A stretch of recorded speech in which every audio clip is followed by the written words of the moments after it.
एक बंदर फटा हुआ कुर्ता पहने सुबह सुबह अकेला खेत में काम कर रहा था। मिट्टी खोदता, पौधा लगाता, जैसे अपना दर्द मिट्टी में दबा रहा हो। दूर से लोग हंस के बोले, बंदर मजदूर बन गया।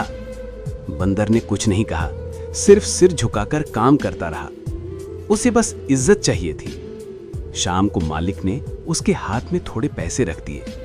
जेब में डालते वक्त फटी जेब से एक सिक्का गिर गया और उसकी आंखों से एक आंसू निकल पड़ा।